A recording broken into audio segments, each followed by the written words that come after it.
Alright, hello everybody, welcome to my stream. I'm DC. You can find me all over the internet under DC Lasair. That's DC Lasair. Exclamation mark DC. It gets you my website and my blue sky. That's great. Also, I have affiliate links. They're fantastic. First one is for Doris, which is a wonderful link in bio site and link shortener blogging platform. Head over to my affiliate link there, and if you like what you see, you can use the discount code DCLasair to get 30% off for 3 whole months. Also, Fantasy Grounds, they're a VTT, and they have a neat reader app now in beta. And if you use my affiliate link when making a purchase off Fantasy Grounds, a little bit of that goes to me, so yay. Also, bar up there, part of Team Cypher, doing a St. Jude thing. Exclamation mark St. Jude in chat will bring up my donation link. And we're doing this for a while, so if you can donate, go for it. Much appreciated. Alright. And we'll keep the music going today. And let me do ducking, just in case. Alright. Oh, how y'all doing? Let's see, who said hi? Steven, hi. JD Lady, hello. And Nick, hi. Welcome on in. Good to see y'all. So today is craft day, yay. I got a space pen. We're going to talk about record store day, which was last Saturday. The adventure itself was all right. It wasn't quite as adventurous as previous record store day adventures. It was still pretty good. It was a lot of fun. We went to the record store that serves the chili dogs, and we got a chili dog. That was great. And then we went to another city and a record store, and then there was a game store and a place that had Indian food, so we ate there for lunch. That was quite tasty. And then we went to the mall in this city, and they have a couple of interesting stores. One, you go in, and it's records and CDs, and then you go through this little Lego archway, and it's VHS tapes and DVDs and Blu-rays of all sorts. So you can kind of choose your media experience. And then at the other end of this mall is a ginormous collectible toy store. We go in there and look at all the things that they have: Gunpla kits, Star Wars things, and superhero action figures. They have a section of trading cards even, and comic books. It's huge. But it's quite lovely, quite fun. And we made a day of it. Wasn't like a couple years ago where my friend and I found this bookstore that we would probably... there was a likelihood we would not have made it out alive, just because it was a fire hazard. Aisles were black with stuff. There was a cat that just took over. Everything kind of... There's kind of a small smell of cat pee everywhere. You couldn't fully go down an aisle. It looked like these had a big bookshelves. Plus there was stuff just all over the floor. And the shelves looked like they could fall over on you at any time. So, yeah, nothing like that this year. But we still had fun. You know, despite not putting our lives on the line. Yeah, that was an experience. All right, let's get over to the other desk where there's stuff. Oh, I'll show off the record store day records too. And Go there. Yeah, look. Stuff.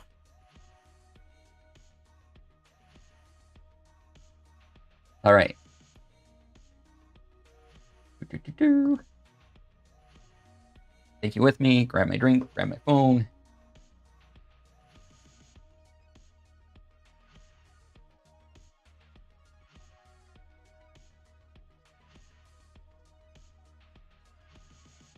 Oh yeah, gotta grab the records.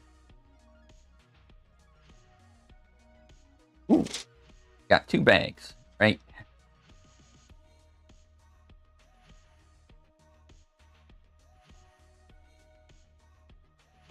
Are we pen twins? I think we are. I just got the basic one, not the fancy one with the Artemis 2 logo on it. But yeah, this pen, I realized I already had one after I bought it. So, well, now I have 2 of these. But we're still going to pen test it. So let's clear this stuff out of the way for just a moment.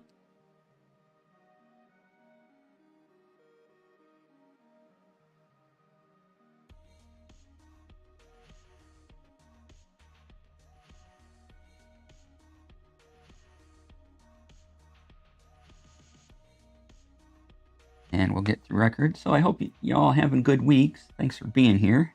Really appreciate it.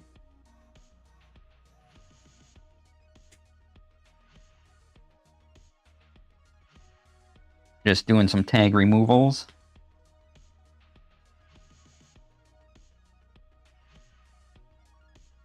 It has the name of the store has that on it.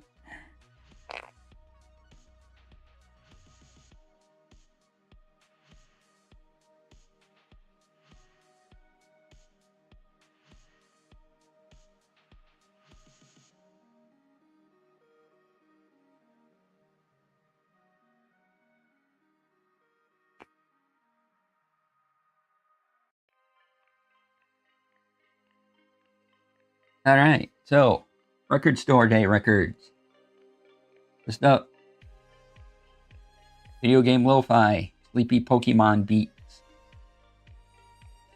We like lo-fi.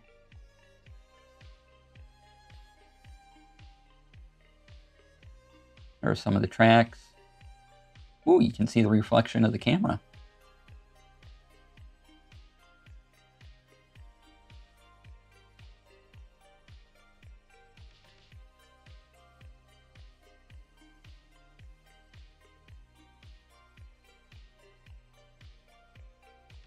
Randy Carlisle.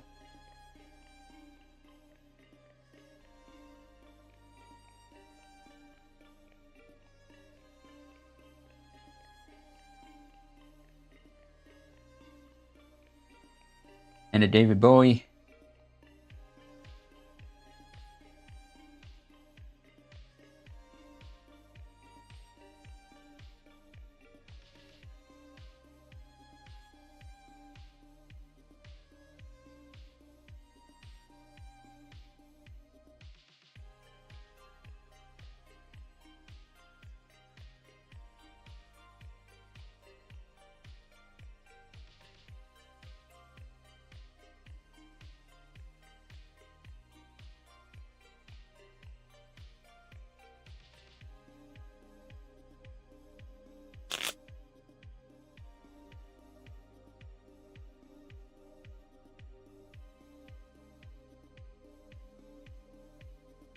And then there was Joni Mitchell reissue featuring artwork.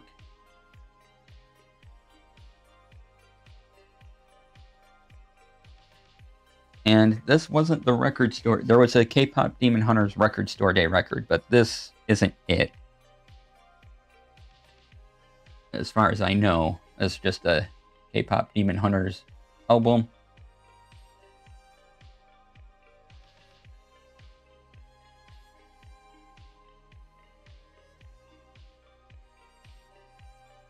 So yeah. All right. Looking for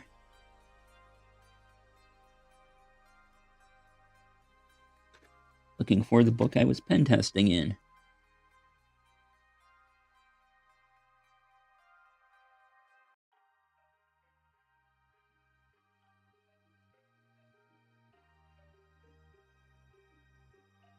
Okay. Yep. Get these up. Let's just use the Commonplace book, since we're going to do commonplace stuff. Alright, let's see if this pen writes as good as the version of it I already have.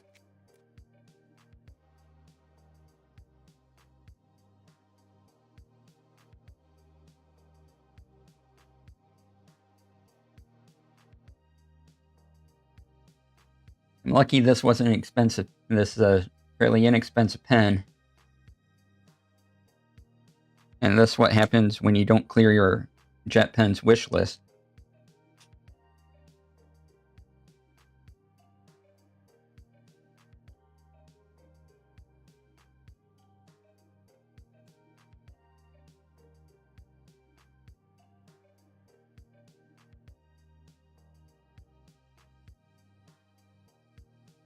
I'm trying to get into camera here. Uniball. This is the Zento 0.5.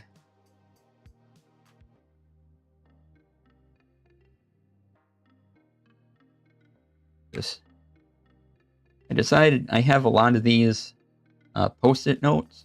I'm just using one as a tab in my Commonplace book, so every time I just have a bookmark right to the new page. And then if the stickiness on that wears out, well, I got a bunch more.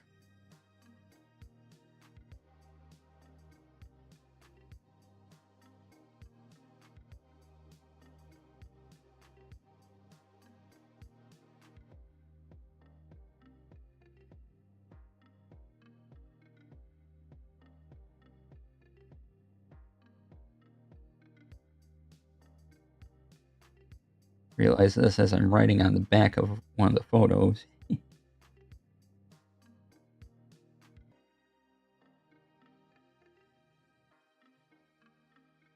So this is a uni.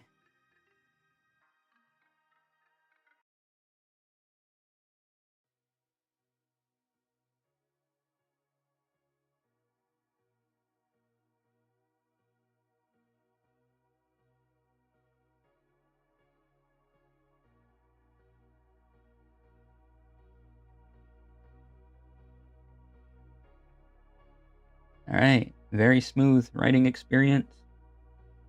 It was fun. Nice textured section that's separate. That's a different texture than this top, so that's a little easier to grip. It's not the squishy grip I prefer, but it very good ink flow. Plus, it has you get a little fidget toy.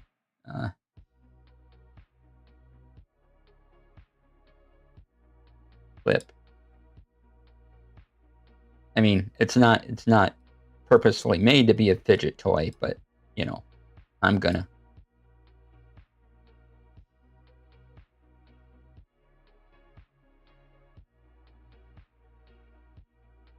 But needs must, right? All right. Then we have Space Pen. Look at that graphic. This is the Fisher Space Pen. Supposedly you can write upside down with these and any which direction. I love the packaging on this. Like, you know, not from the moon.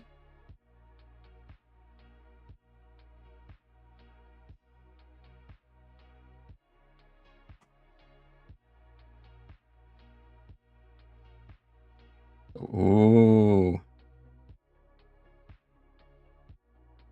Pops out. There's stuff below. Let's see what the stuff is. They didn't have to make the mold look like the moon, but they did it anyways, right? Oh, we have a whole thing. Our space, we gotta look at that. Space Pen story. And then there's the plastic bit. This bit here almost has like a little felt layer on it. Because it's not this plastic feel here. This is very different in texture.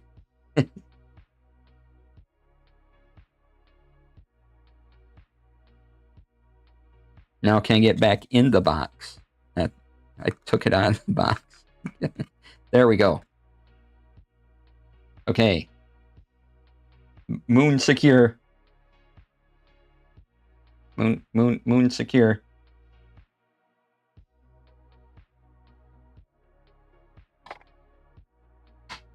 Okay. Base pen story. December 1945, Milton Reynolds, who had just introduced the ballpoint pen to America, hired our founder, Paul C. Fisher, to perfect it. Reflecting on his role in this new business, Fisher said of that time, "As a technical pioneer in the ball pen industry, I vowed to make the best pen possible." Sure thing, buddy. Oh, look, it's just unfolding for more. Talking about the bullet pen.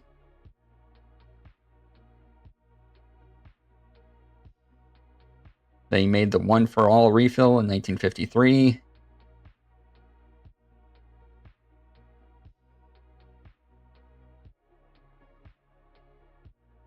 Everyone loved it. Then talking about the space race in the 60s. And look, as you unfold it, it's a rocket.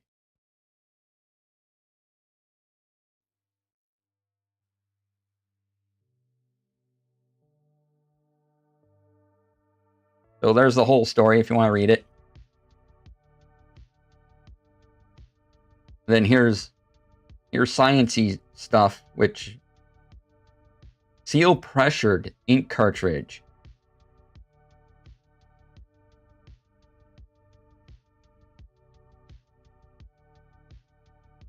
And then there's some marketing terms mixed with some measurements. Sliding float separates ink from pressurized gas. Ooh. A lot of technology in a little pen. Anyway, this pen in my hand, not a very large pen. Okay, let's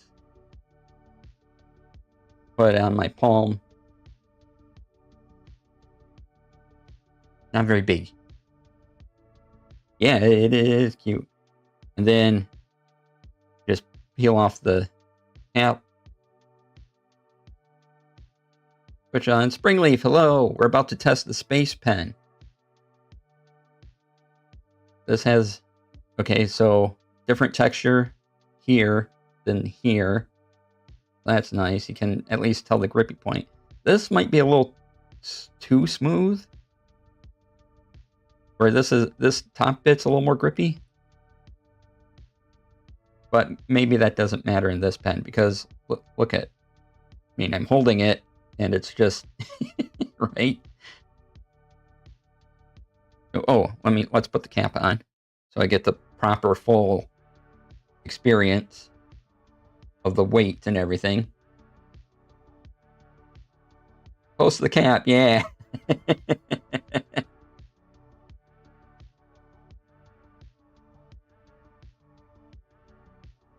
So actually, with the cap on, it's kind of a nice rest up against here on my hand. I can feel the difference. Magically, it's nearly a full-size pen now, right? Well, that's kind of nice that it's going to be, because of the different texture up here, it's going to be a little less slidey up here on the hand.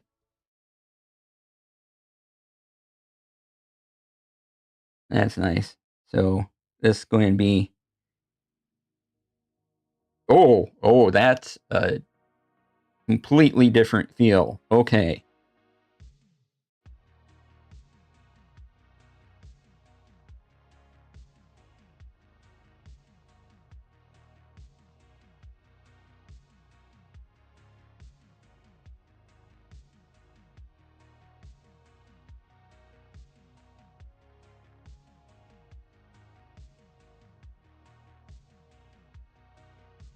That is very smooth. Like, impressively. I know I said that of the other pen, but then you try a pen that's even smoother, and you're like, oh wow. As you can see, the line isn't as thick, which is fine.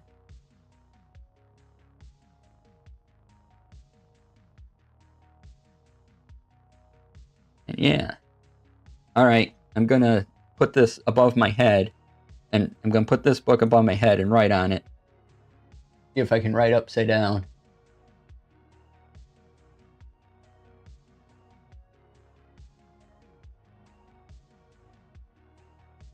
You know, I can't get this on camera.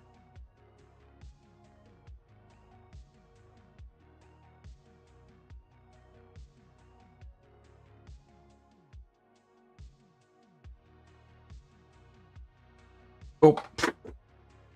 But also, I dropped the pen, and it fell onto my face.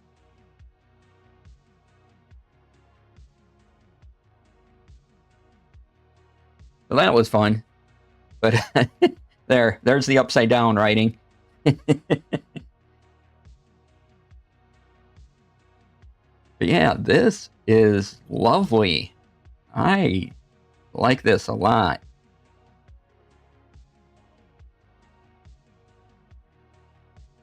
I press down a little more. Okay. I gotta remember I'm writing on the back of stickers.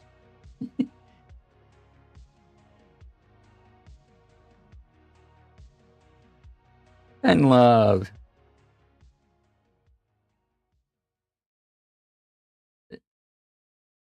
This is nice. Okay, I like this a lot.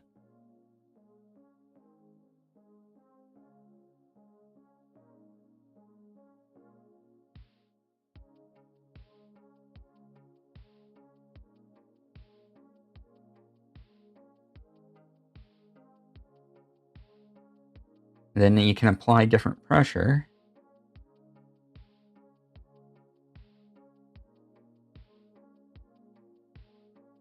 You don't have to even apply a lot of pressure to get good flow on it.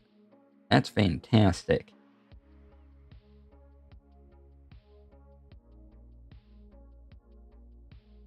Alright, so Space Pen wins big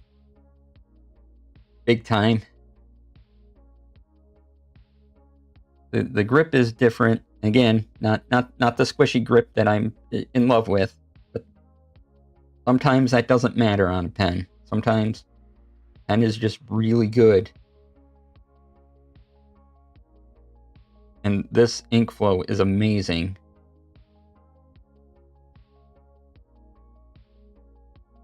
Just, you know, when you're writing upside down, hold on to it a little tighter, because otherwise they'll fall out of your hand and you hit yourself in the face, like I just did.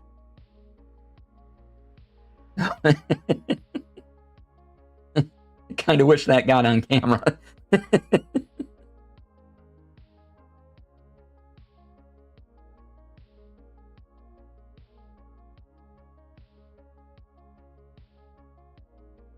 Oh, peel it back.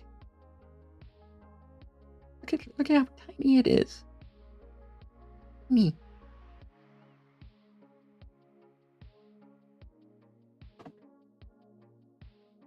I'm just dropping things everywhere. Oh, there's the book I used for pen test. Oh well. So, Zento. Base pen. I had to line up the caps.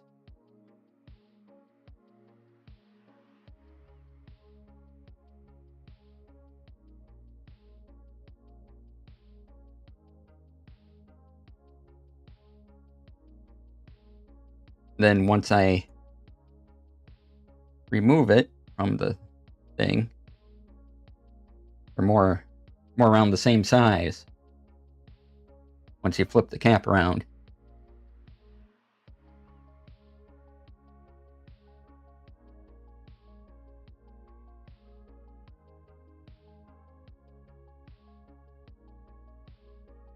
Yeah, this really good.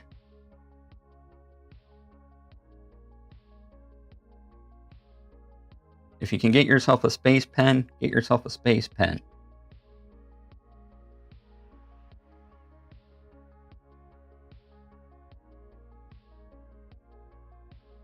There, I'm sending it back to the moon.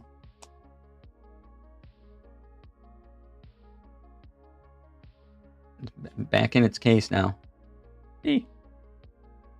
Back in its moon capsule. Keep in mind in the field notes we're keeping tracking of eating and symptoms. Awesome.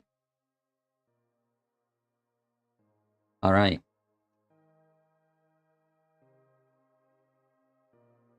Knocking cables everywhere, pens just flying back and forth. Oh yeah, go to...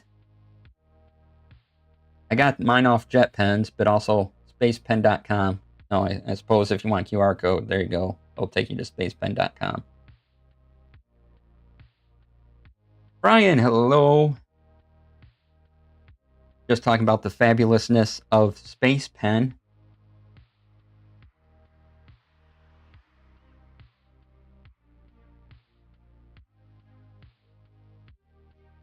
Did some record store day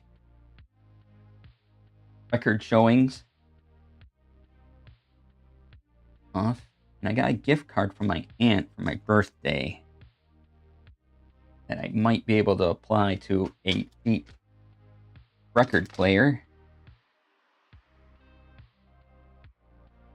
so I don't have to try to fix the one from when I was born that I have in storage.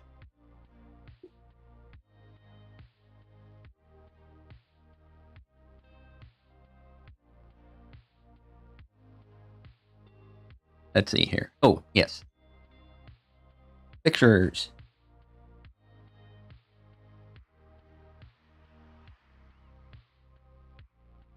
I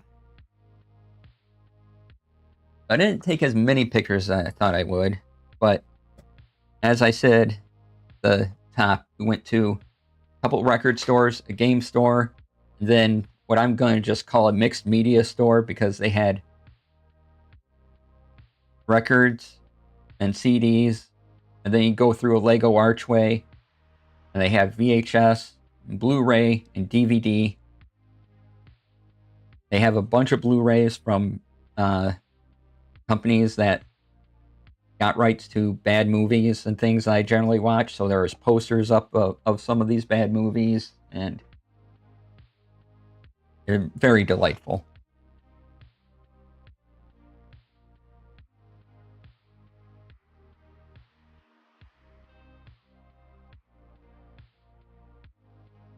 So let's get some pictures into the Commonplace book.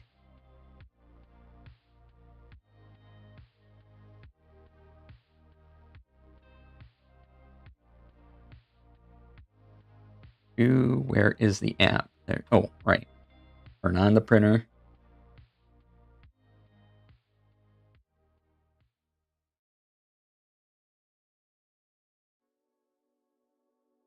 Fast light's gotta stop blinking.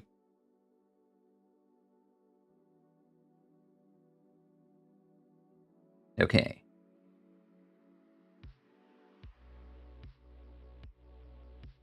Select the printer to use. What? I only have the one.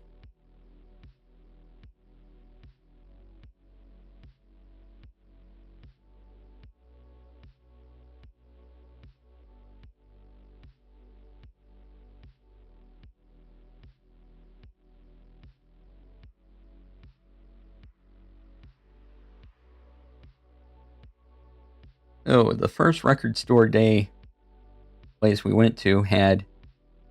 They also sell vintage equipment, so I took some pictures of vintage equipment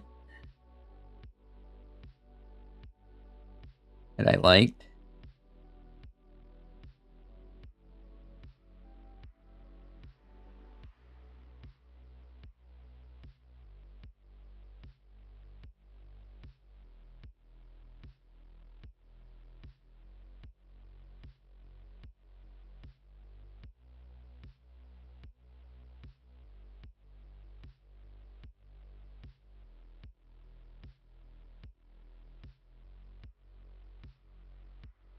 And it's printing.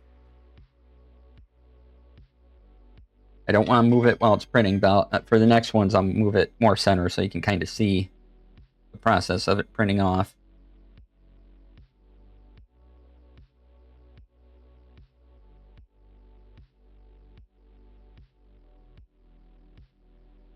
Going through, again, it does 4 color passes.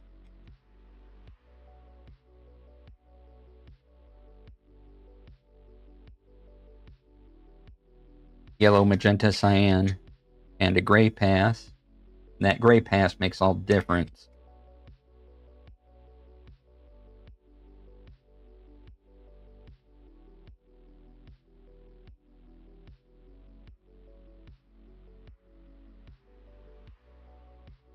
There's one record player.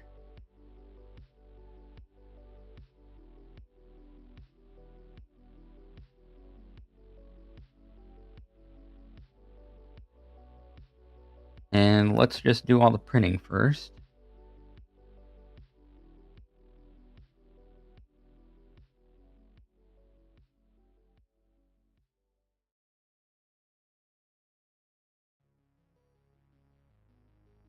Oh yeah, we need this.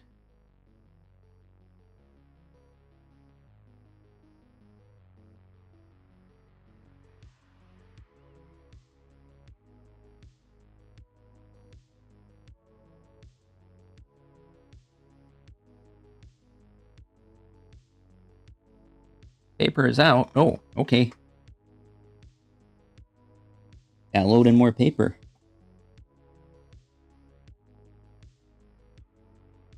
Luckily, I have more paper.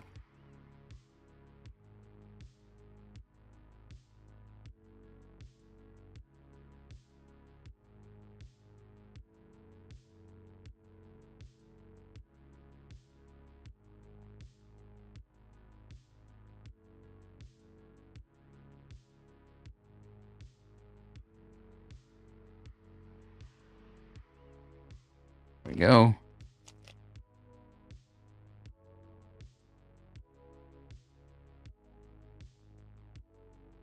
Alright, make sure the side that says Canon is facing up.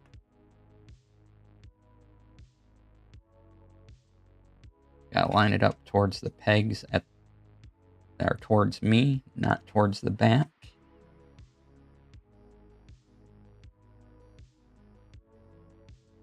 Close it back down.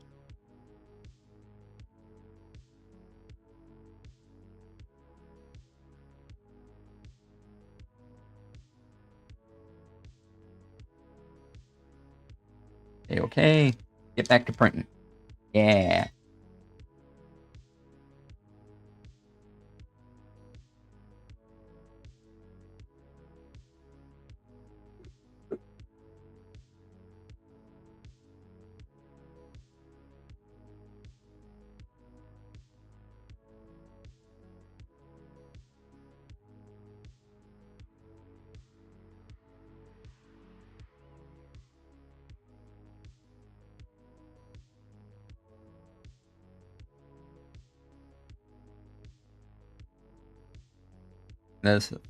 This final pass is really where all the colors on the pictures just pop. But there is a cassette player with very fancy, lots of levers and buttons.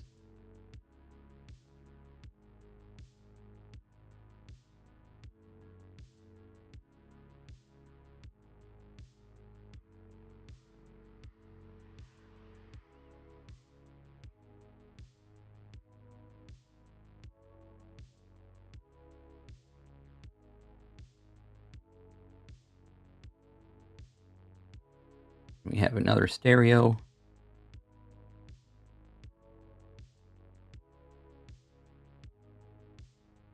Then after the stereo, we have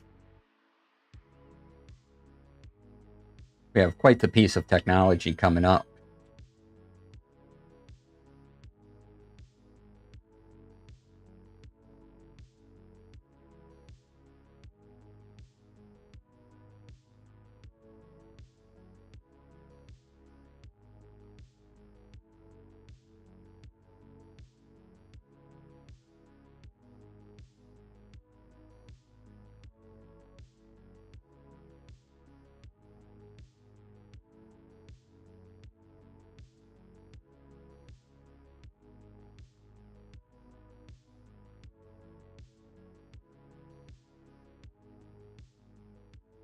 you go.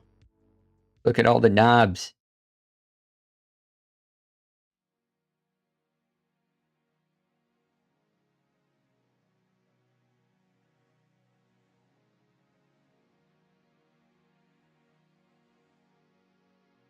And then they also had, I think I'm only going to print out one of these, but they had two what's called reel-to-reel machines. And it was this, I want to say 1-inch tape that you would record audio on.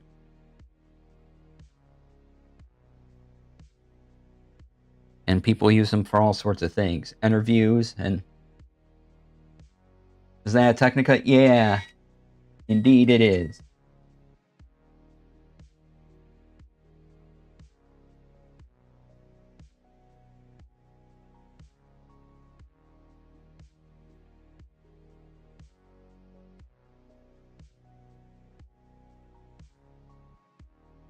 But people use reel-to-reel to record interviews and all sorts of things on. Audio only. I've had to transfer things off reel-to-reel to digital audio formats and things like that, which just involve, plugging in the reel-to-reel into a computer and recording the resulting signal. Yeah, so you'd put the tape on an end, and then you'd loop it around to here, and it would play through here, giving you your audio signal, and you had all your adjustment things that you could do. And so one of my jobs was to, when these came in rarely, but they did come in, and so we had the place I worked at had one reel-to-reel machine, and so I converted a lot of these to MP3s and WAV formats and everything like that.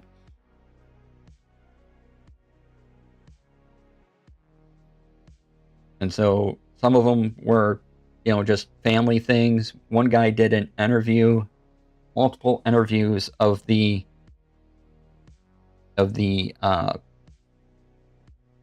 Polish population that was around at the time he recorded them, and talked about the movement and the migration patterns and kind of the history of some of the churches around as well. Those were really interesting to listen to.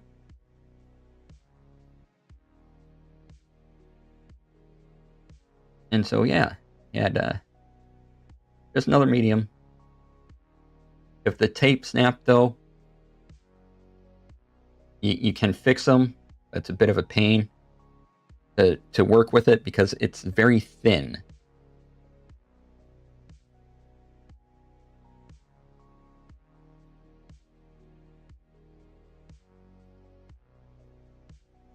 And a special sticker thing we used to repair VHS, and you could cut that down in size. And then you put it on the end that doesn't, that isn't read by the machine.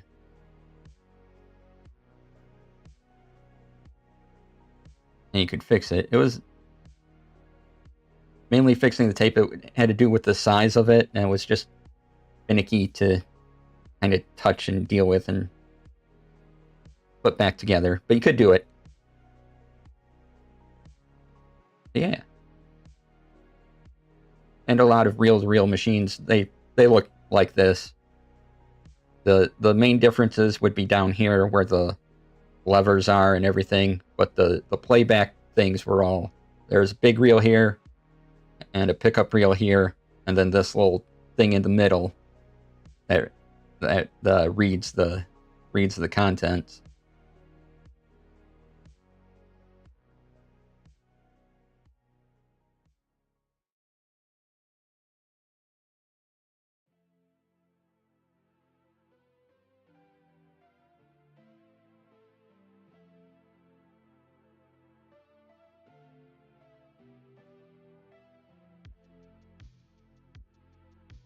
Yeah, if there's it's rare for me to come across an analog media technology that I haven't touched or used to record to some sort of digital format or a different format.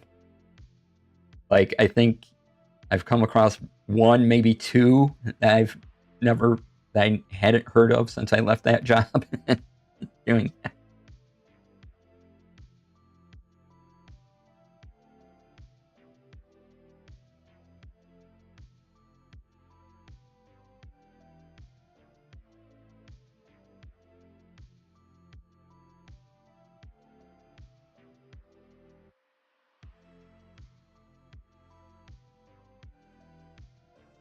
All right. Then on the wall of the record store, they had some perlers up, and this one is of Super Mario Brothers 3.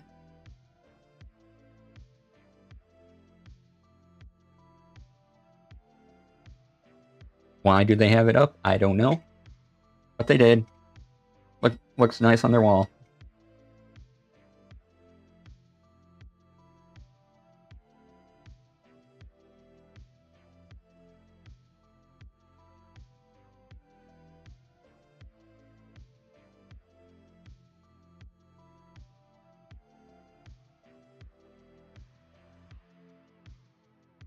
Yeah, a friend of mine told me of the videotape format he had when, as dad had. I'm like, never heard of it. Like, I didn't think it was a thing at all. I thought he was maybe misremembering a different format. But then I looked it up, and no, there was this video format out there.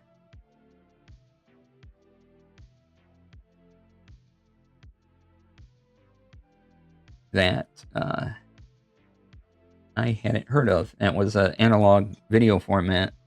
So they exist, but they're very few and far between. There's the perler, kind of got a little light reflection there from the, because it's covered with like a plastic. But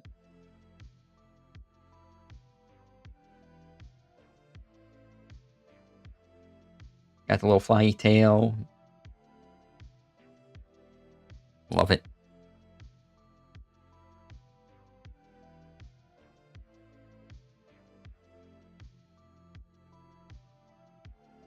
All right, and then I found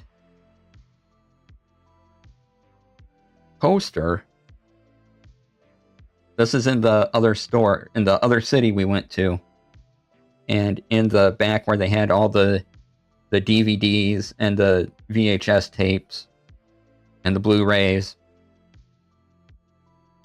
And on one of their counters, they had this.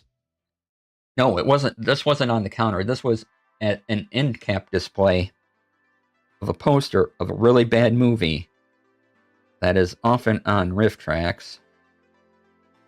And the poster makes this movie seem way more metal than it actually is. Like,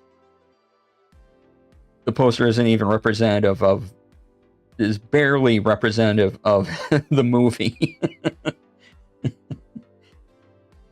These are two completely different experiences.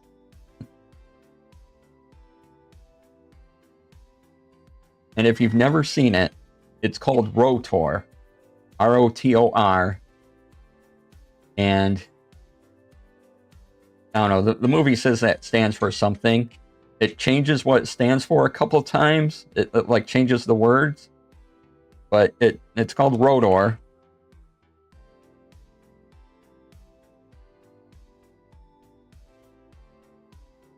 And it's basically robotic top thing turns on way before it was ready, and it goes on a killing spree. And it's a very, very bad movie. It's a very fun movie. It's a movie. It's a bad movie you can watch on your own and have a good time. But yeah, so here is, and it was in plastic, so that's why it has the ripples on it. I couldn't really straighten that out much and try to take a picture with my phone at the same time. But as you can see, there's a motorcycle. Yep, there's definitely a motorcycle in the movie that Rotor rides. This is kind of not actually, this is not at all the uniform that the Rotor has. It's more of a traditional, not even traditional, but it's like just a police uniform, right? And it's like this kind of jackety thing, but you don't see these shiny metal abs. You don't get this neat face thing at all. It's just a human face, a dude with a mustache, walking around trying to be a robotic human thing.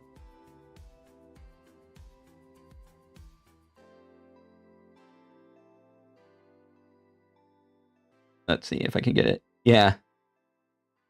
And the red sky in the background and everything kind of gives you a post-apocalypse things. The movie is nothing like this. Nothing at all like this.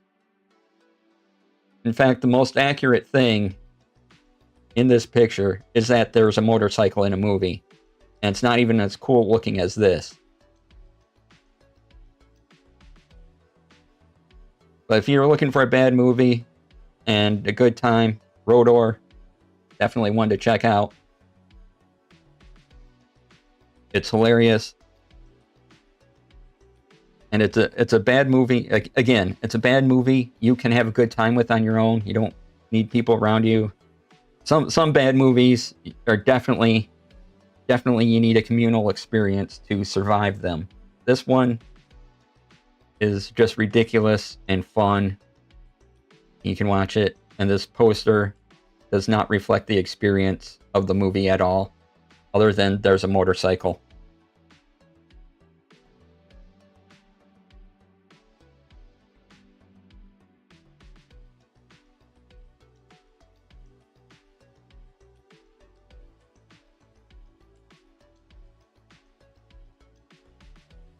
Oh, nope, I'm printing another one. Well, can cancel? Yes, I can. Okay.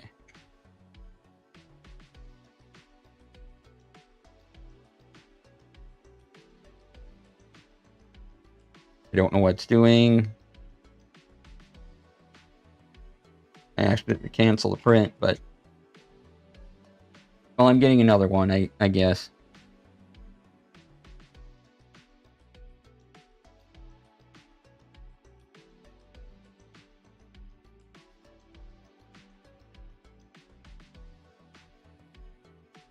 But yeah, on the Rift Tracks Twitch channel, Rotor is one of the favorites.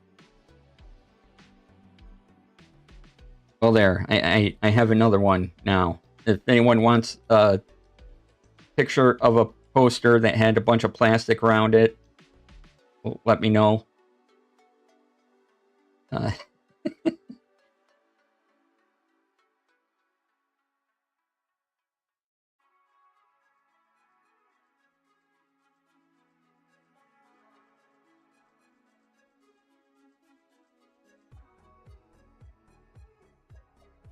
Then, all right, we got time. We got a couple more things to print, but maybe we'll get them print out. And then, you may have heard of this guy. His name's Brian Bosworth. This is the poster that was on the side of the counter at there, and I took it at an angle, and it looks like he has a huge forehead.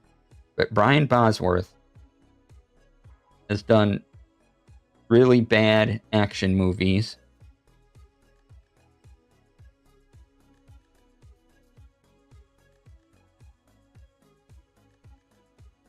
And I'm not even sure what movie this is, other than it had his name on it. And it's not... I've seen a couple Brian Bosworth movies, and they are bad. But I'm not sure what movie this is, because it was in a collage of posters, and so a lot of it was covered up. And I don't recognize the image. Doesn't look quite like him in the couple movies I've seen.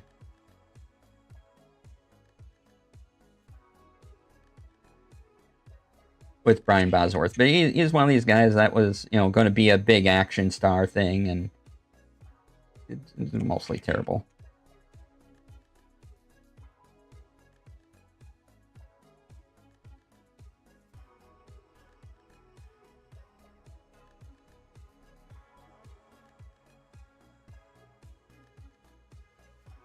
So there's Brian Bosworth with a big forehead because of the angle I took the picture at. Holding a gun.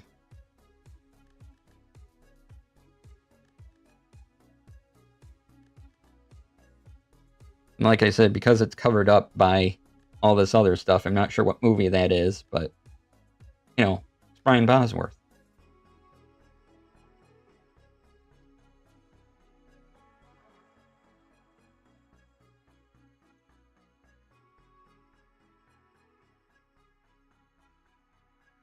And one more, the movie store was in the same mall as this mega toy store, and I found a gaming thing that I hadn't heard of, but apparently Gary Gygax had something to do with this. I didn't buy it because it was expensive, and I didn't want to. But the picture was the front picture reminded me of. Oh, is that Stone Cold? Because it didn't look like... Hi, Rex. It didn't look like him in Stone Cold quite. Like, the hair threw me off a bit. Stone Cold I've seen. But yeah, that could be Stone Cold, yeah.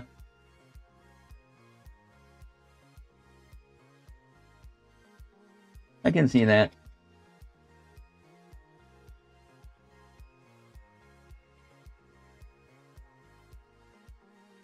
Anyway, this game that Gary Gygax had something to do with, called Cyborg Commando. And it kind of reminded me of the cover of the first Mega Man game, where, you know, there was a guy in a helmet with a ray gun and it looked nothing like Mega Man. And like, okay, so you kind of got that going on. You kind of have maybe a Duke Nukem thing going. And I'm just like, this is kind of ridiculous and very much of its era.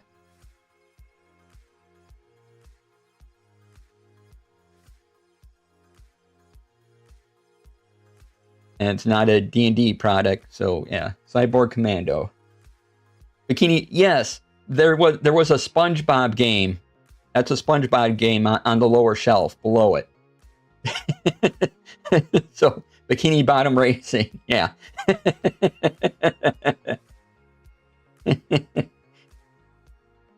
that just happened to be, you see that there's the shelf, and then that's below the shelf there. Subtitle in the box is like, wait, right? Yeah, there just happened to be a SpongeBob, which is an odd combination of things. But yeah, I mean, look at the size of that guy's head.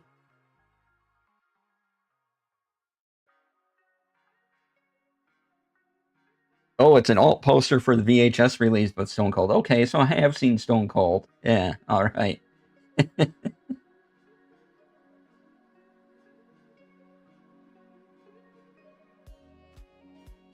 But that makes sense, yeah. Stone Cold is a bad movie. It's a game where Brian Bosworth is a former government agent that they pull back in to go undercover into a biker gang.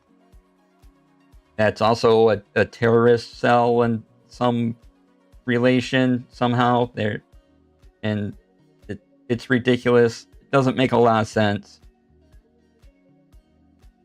Confusing, but Brian Bosworth, Lance Hendrickson's in it as the main bad guy. Chains. Yeah, okay, so again, look at that guy's head. That art, so big.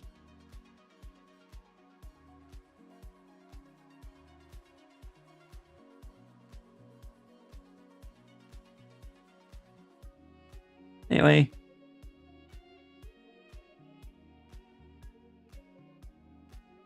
Yeah, I didn't really look up anything on Cyborg Commando. I don't know much about it. I just am like, okay, this box is This box is a journey. All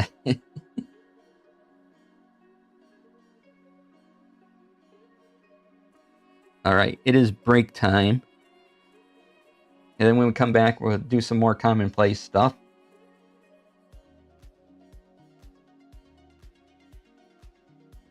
And let me check out what's going on.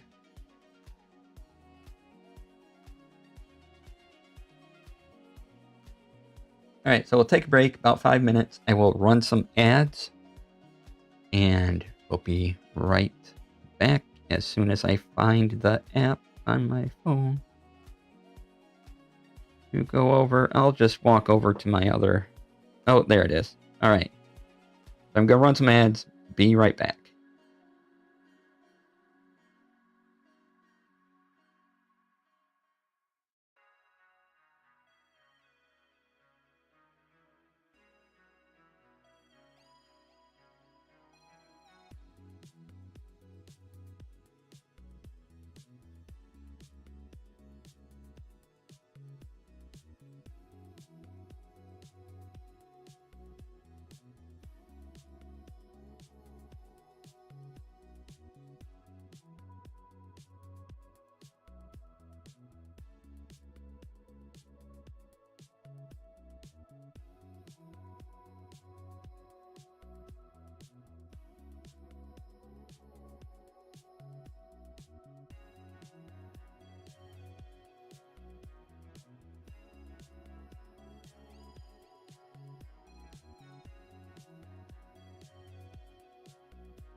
All right, welcome back, everybody. Thanks for sticking around through the break.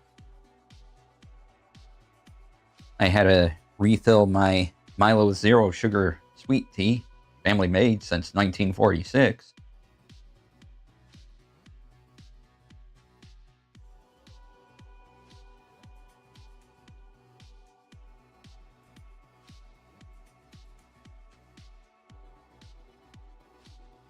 All right, I think that's all the pictures we needed. Double check.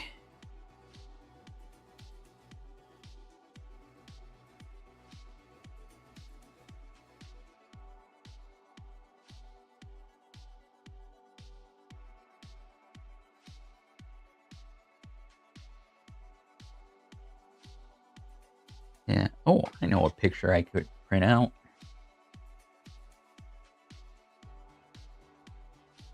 Oh, I didn't hold down the button long enough.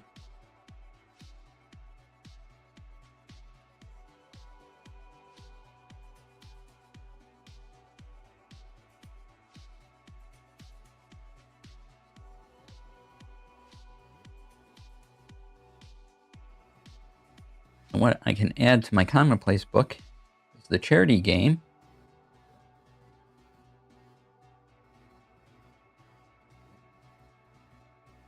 Is that not all fitting on there?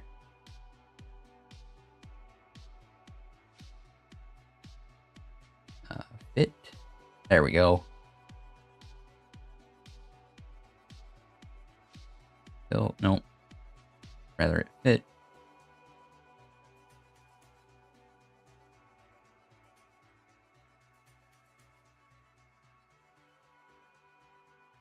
Print that off.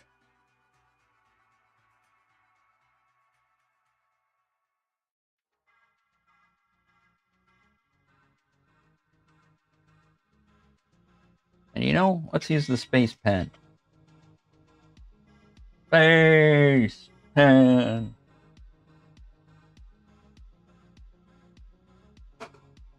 Oh. Something went wrong. Oh, now I gotta replace the ink. Okay. Well, luckily, I have another ink thing.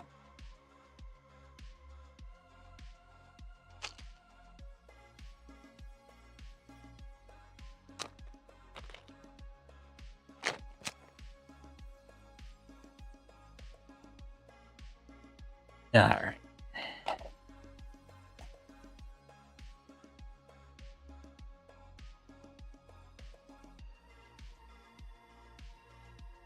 Where's the old ink cartridge?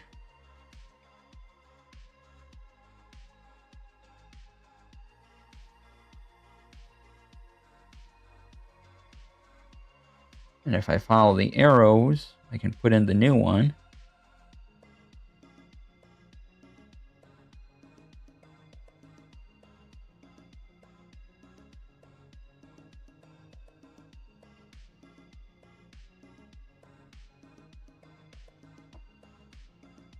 Come on, get in there. That the little trash pile I have down here. Ink cartridge replaced.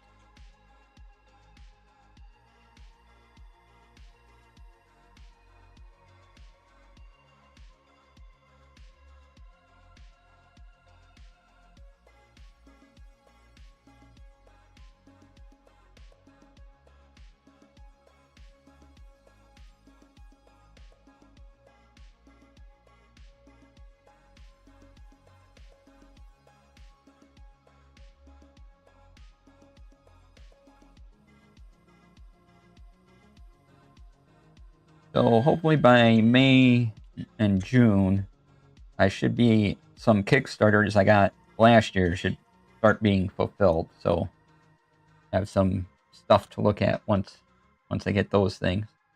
All right, from the poster I made, the flyer I made of the charity game. Come on, focus, focus, or don't. Yeah. Okay, that's all we need you for today, printer.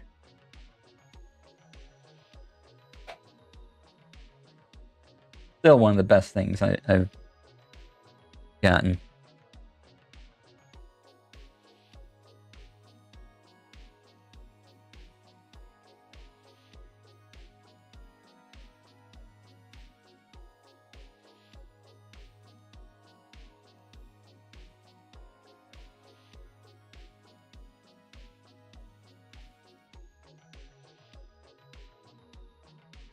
Alright. So now we're gonna relax while I do some commonplace stuff. You want to talk about your stationery finds, things like that, please put them in chat. Or if you have the ridiculous bad movie that you've seen, we can talk about that too.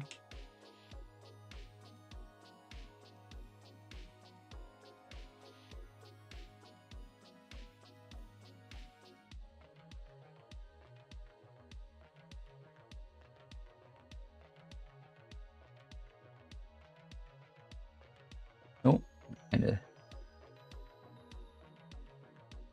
Okay, that's alright. Alright, Space Pen. We're using Space Pen today.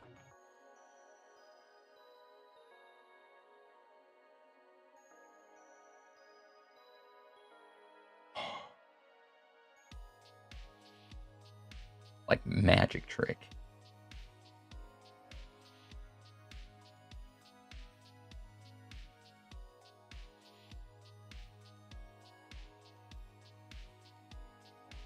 This is so wonderful. The ink comes out really nice.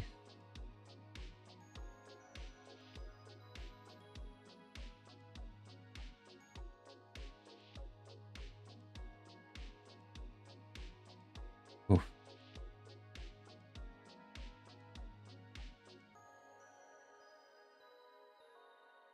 You like the pen storage? You got so much that you bought another one in different color for pencils? Amazing. Yeah, I like that. That one you got. That looks great.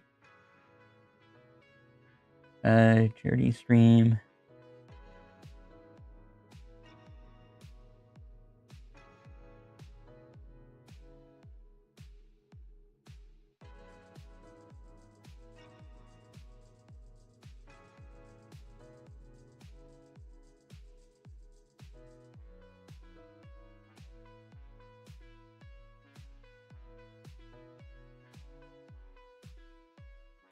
Let's see, what was our total? 960, yeah.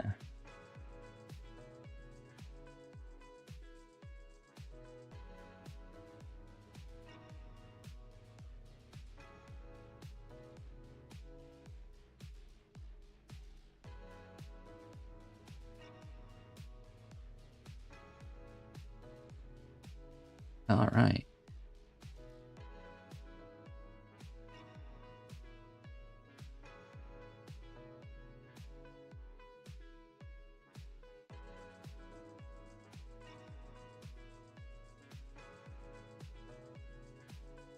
All right, let's get to some of the record store day things.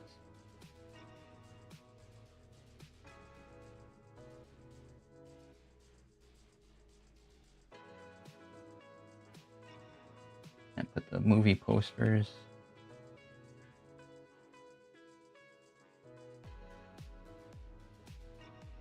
Together, that can go in the trash pile.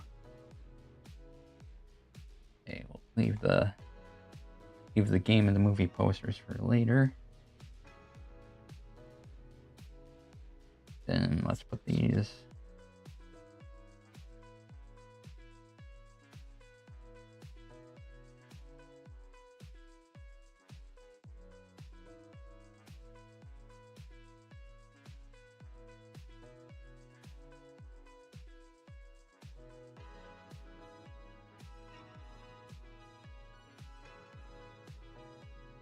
And I think Free Comic Book Day is coming up in a few weeks.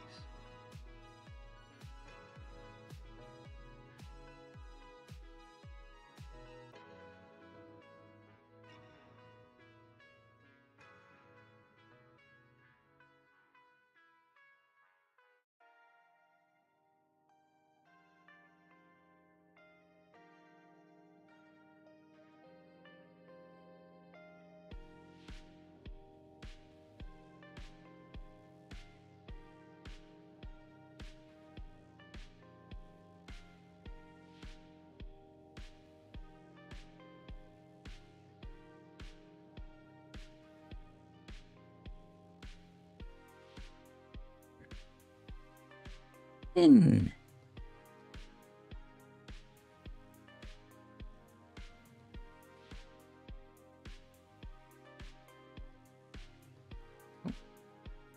Sorry, just adjusting a window. There we go.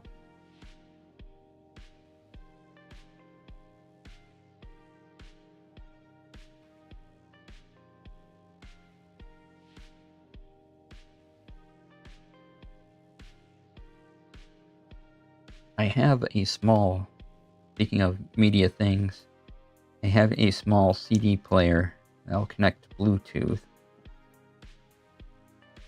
But I don't think cassette tape are something I could get into. That tape is delicate, even though I still have cassette tapes. I'm afraid if I play them, they'll just break, and those are a mess to fix. Something goes wrong. Because a cassette tape, you try to fix it, and you gotta unscrew the cover. There's a small chance that tape could start unspooling from the spool, and then that's a mess. So cassette tapes and 8-tracks, not my speed. Not the old media I like. Vinyl records and CDs, and DVDs, Blu-rays, that kind of thing. Those that I'll deal with. But the tape stuff, nah, it's too fussy. And it just doesn't sound as good. I don't like the sound as much as I do the sound on either a vinyl or off a CD.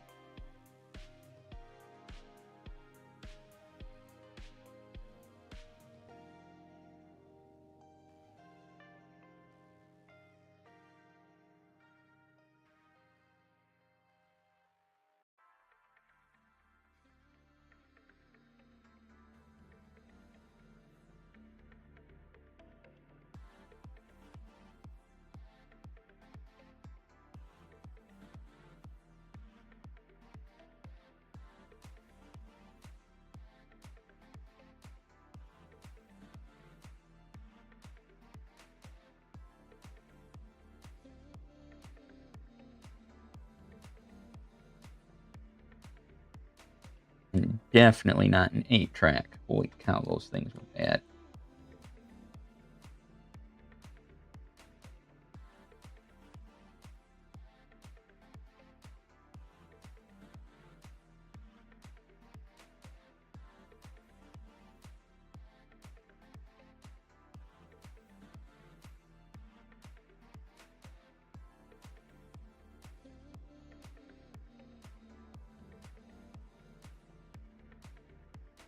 Right? Like there's some media that's just not as fun to use.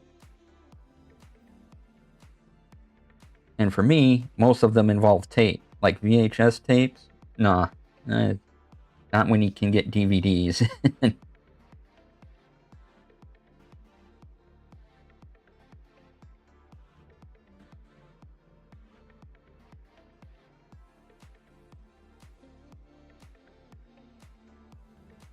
One looks like your grandma's player? Yeah.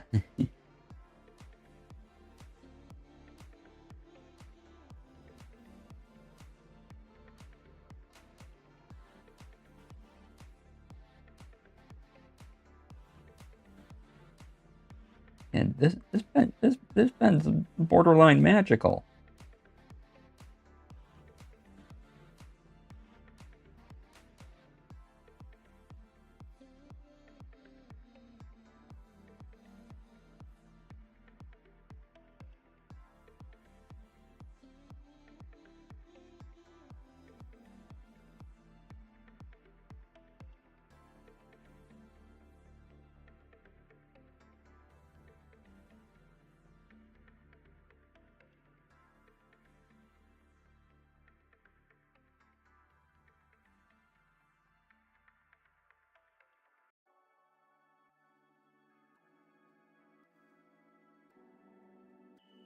Okay, having a little trouble gripping right now.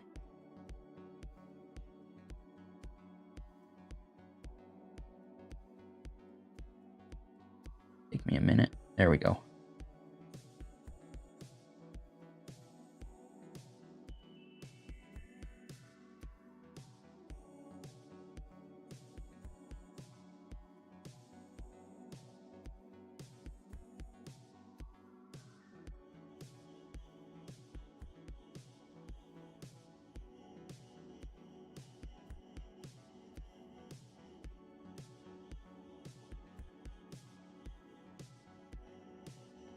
Alright, I guess if there was an analog tape format that is alright to use, it's reel-to-reel. It's still a little fussy, but it's not as fussy as a cassette tape or a VHS to fix. Like a VHS, and you get decent sound. But, one, finding reel-to-reel tapes is very difficult. And then getting a player that works is not necessarily the easiest thing in the world either.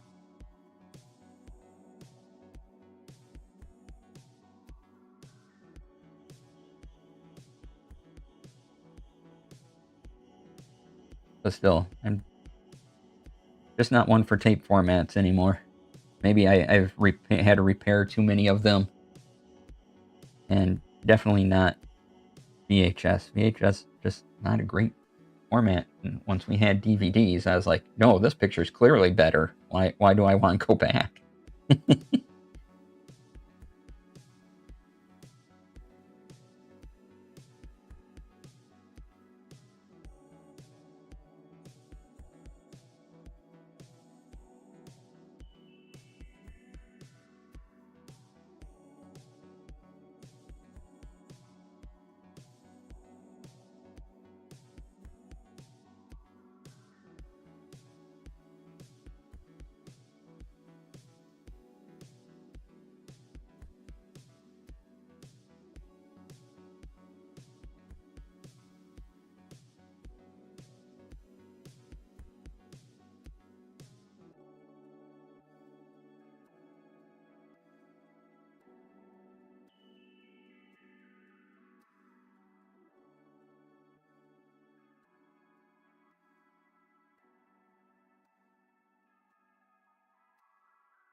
Alright.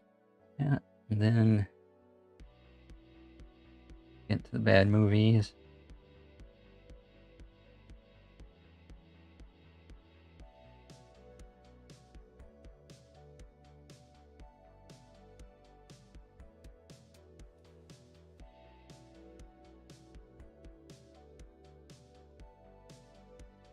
Excuse me a minute while I take another sip of Milo's Zero Sugar Sweet Tea, family made since 1946.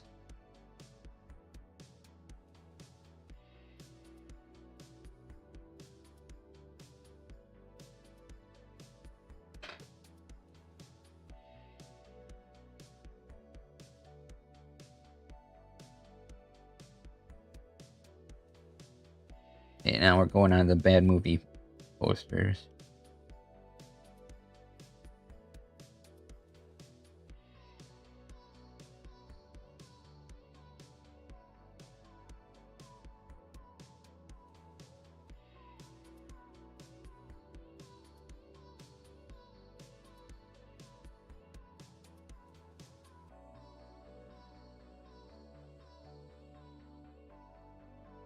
I'm having trouble peeling off the backing here.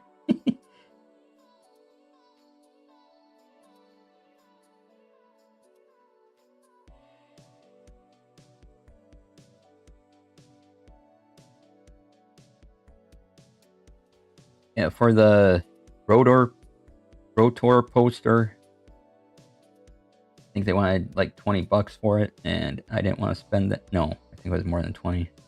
Whatever it was, I didn't want to spend on it. But a picture of the poster is plenty for me. Not to mention, I really don't have a place to put posters.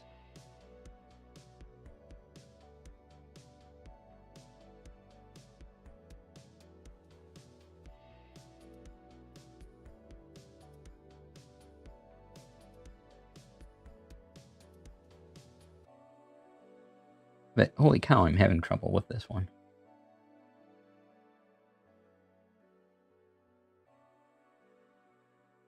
There we go.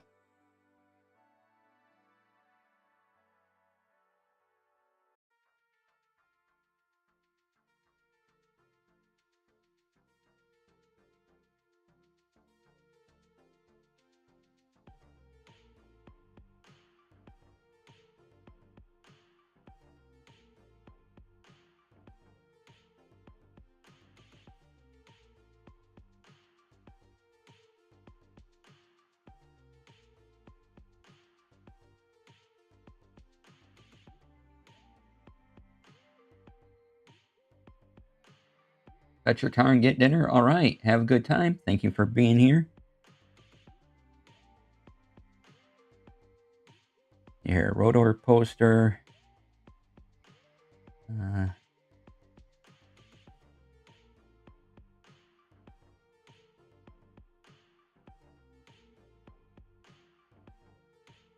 Here, a bad movie.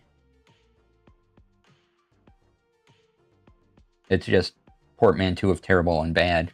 It's not actually called that. I just call it terrible bad. It's not a...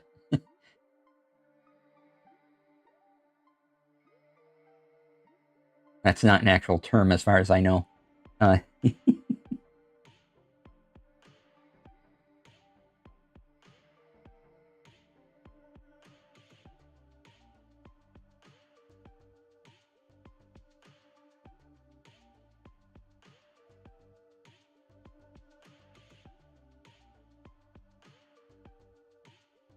Let's see here. Poster.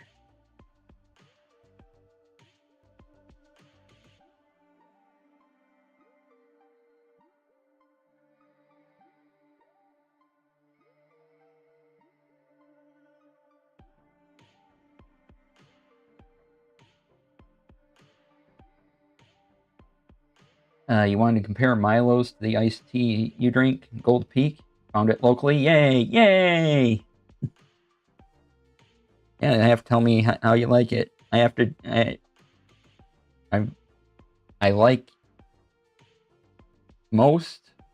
I'm very weird when it comes to tea. Like most hot teas, so your Earl Grey, green tea. If it's warm tea, I'll drink it. If it's cold tea, I'll usually avoid it unless it's sweet tea, but I have to have the zero sugar stuff. So, yeah. So if it's zero sugar sweet tea, I will try it. But regular iced tea, I just don't have the taste for.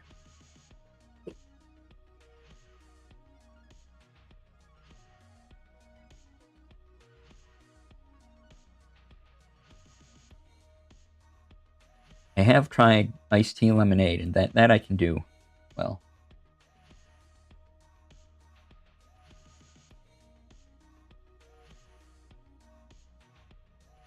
But I love Earl Grey.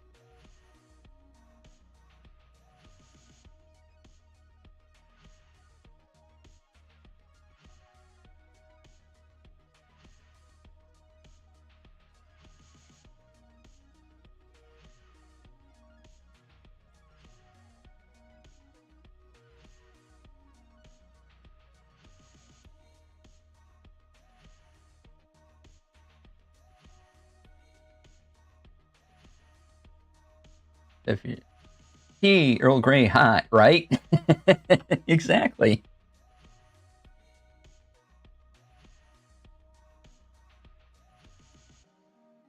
Oh, Gold Peak has zero sugar sweet tea. Oh, okay, so you are comparing it. I thought of you because they delivered it accidentally. I'm not going to throw it out. Could have zero sugar stuff, but don't. No, yeah. All right, so Gold Peak zero sugar sweet tea I have had. Yes.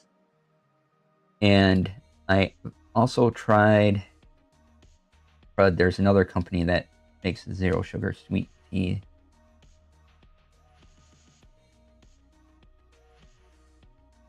I can't remember the name of it, but it's in a similar bottle to the Gold Peak stuff.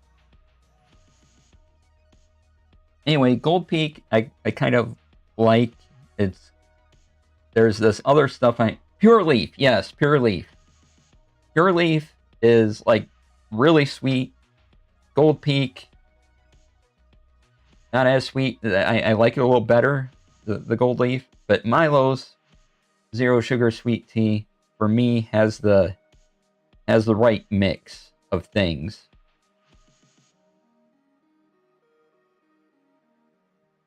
And so, yeah, for comparing the zero sugar sweet tea, I'm all about that life. Yeah. Yeah, so when you get some Milos, try it out. Let me know what you think.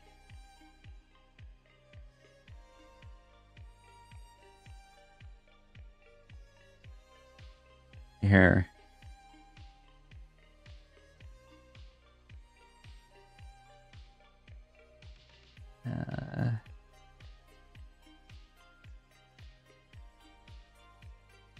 Rex says...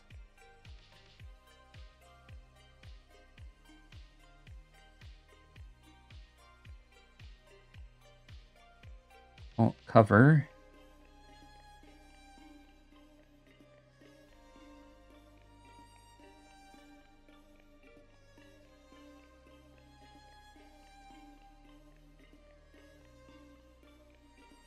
VHS Stone Cold. Your Leaf is awful. Tried it once, never again.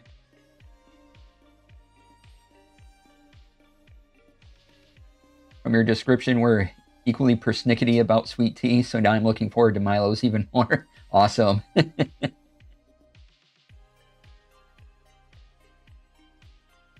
So thanks, Rex, for researching that.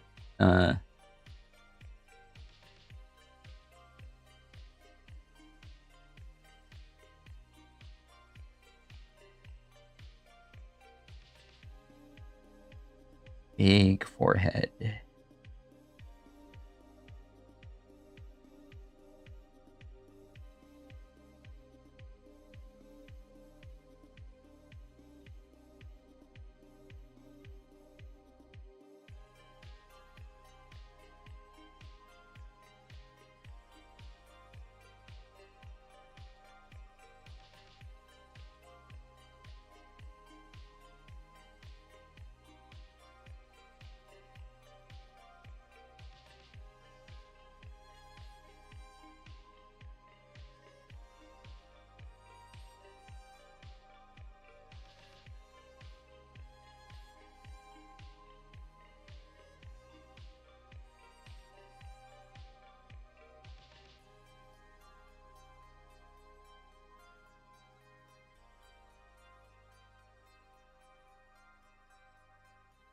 Bad movies are hyper focus for you. Happy to help. That and Centaur puns. Awesome.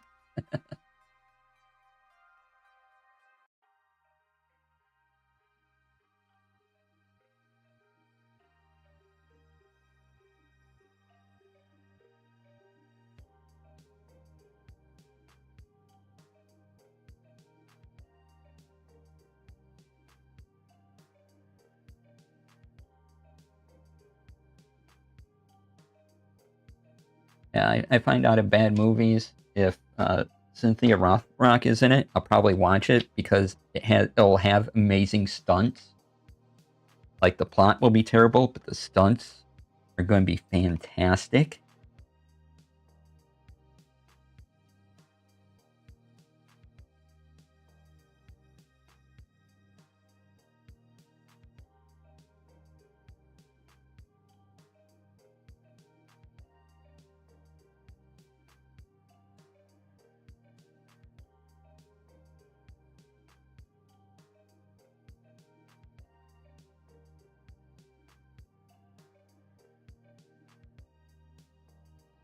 Pew pew.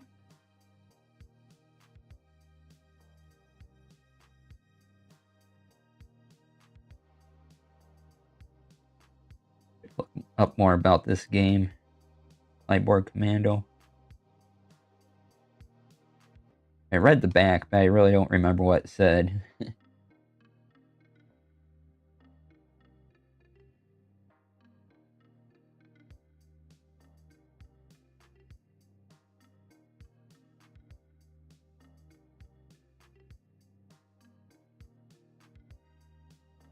Yeah, I wasn't gonna pay $45 for this, so.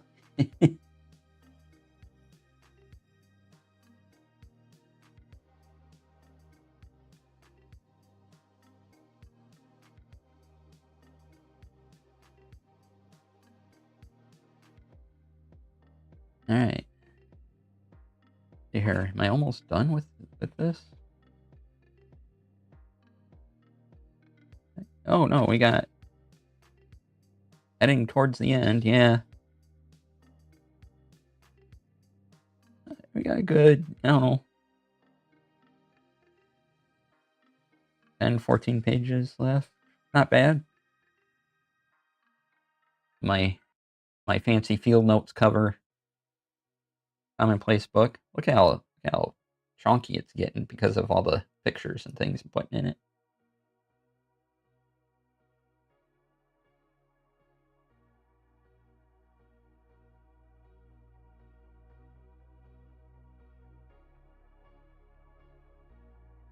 You know what? We gotta write with space pen some more.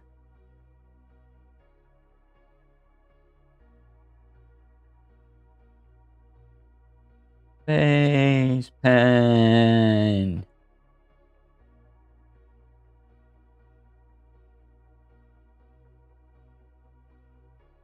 This thing's great.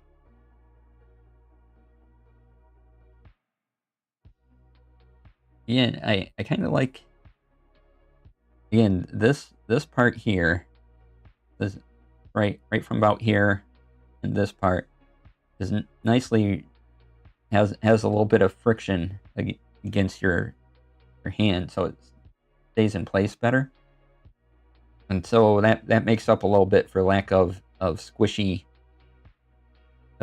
grip down here. But this is smooth,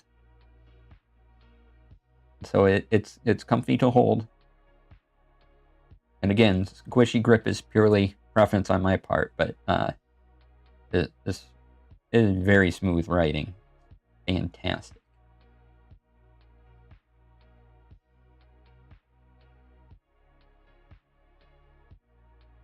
I like how tiny it is. Ooh.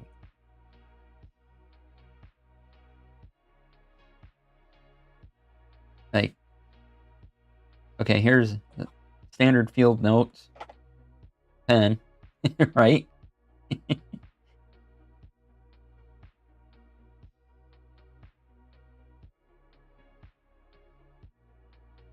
And with the cap on the other end. Kind of line it up there.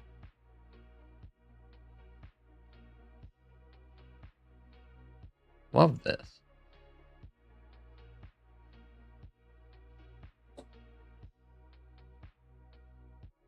Base pens were my everyday pen for more than a decade when I worked in an office. Excellent.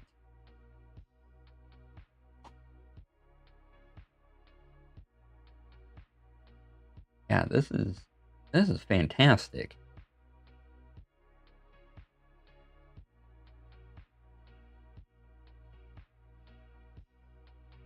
I'd put it in with my other pens, but it has its moon base to live in. Its moon home. So it's gonna live in its moon home.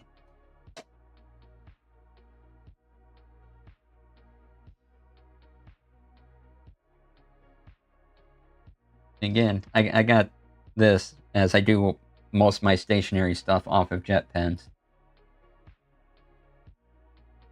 Getting a clip for it if you're gonna. Oh yeah, good shout on that. Yeah. Go to spacepen.com. I got mine off jet pens, but maybe there's more stuff.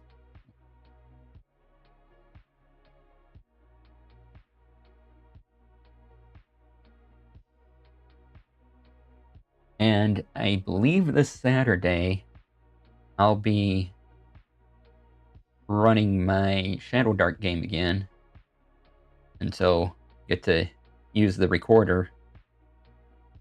Then I take the recordings and I put them in the Obsidian vault that's attached to the Screen Garden service. And Screen Garden is what you all kindly helped with for Tech Friday, my players helped for a version of it for role-playing stuff. And so my TTRPG vault that eventually I'll release to everybody, the player stuff I just expose on Screen Garden. I put the recording into the vault, and then my players can listen back to it if they want to. And I can listen back to it too. And it's all just in one spot, which is wonderful. Also, there was another and we'll talk more about this on Tech Friday and show it off. There was another update to the Obsidian Reader.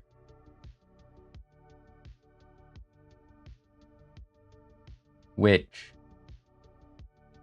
if, I don't remember if you could highlight things before, but you can highlight stuff now on the page. But you can also click links in the articles, and they will open up as reader on a new tab already in the Obsidian Reader format.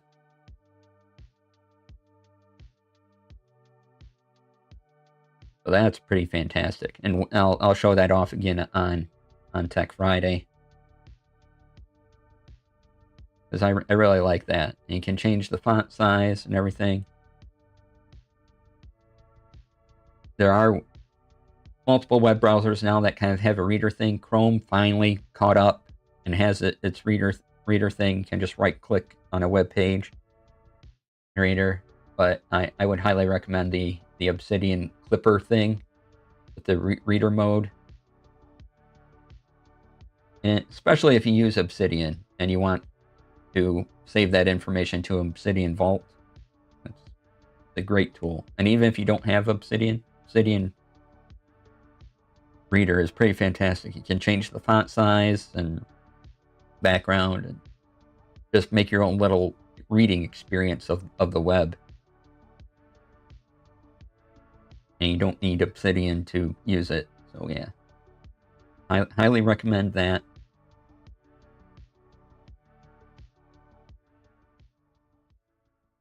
The other day, actually, not the other day, a couple of weeks ago, I was looking at a web page, and I don't remember which one, but what I do remember is thinking that, oh, there's just a bunch of junk on here. I just want to read the article. So I activated an Obsidian Reader. I was like, oh, that's so much better. And, I just my brain was like, I don't want to see all these ads and this formatting. Just give me the text. And sometimes there's just want the experience that the reader option provides, and it's wonderful to have it.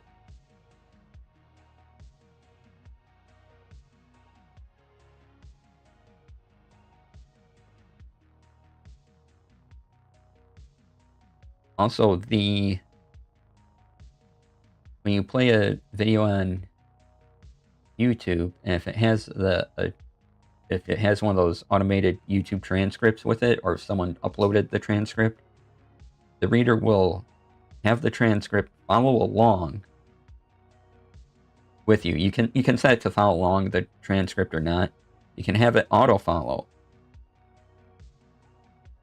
And the YouTube video becomes a certain size. I'm thinking that because of the bottom of the reader view of a YouTube video, there's CSS snippets.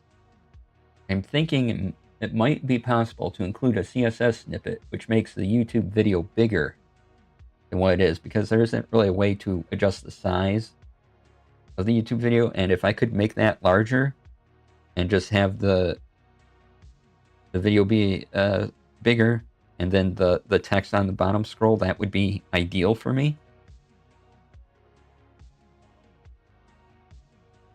And I can probably do that with the CSS snippet.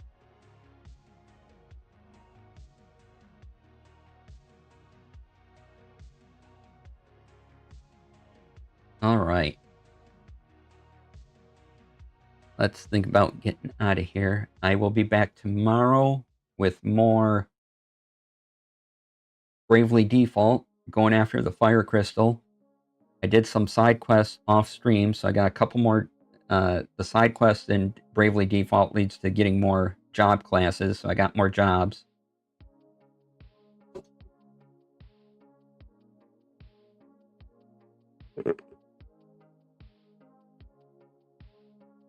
So that's pretty fun. Gotta move my records.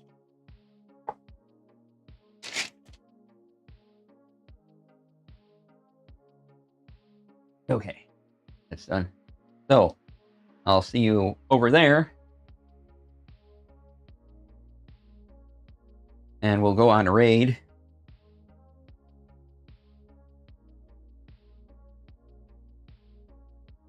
And, oh, I forgot my Milo's Zero Sugar Sweet Tea, family made since 1946.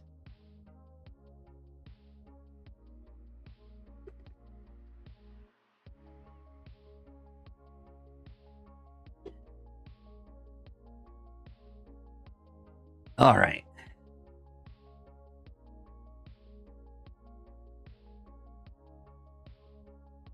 So, hey. All right, thank you all for being here. Let's see, I believe Steven's on, so we will go raid Steven. Be back tomorrow with more Bravely Default. And let's see, where is... There's Steven. Okay. So, I will see you all tomorrow, and then Friday will be Tech Friday as usual. Have a great evening. Thanks for being here. Thanks for being with me as I tried out Space Pen.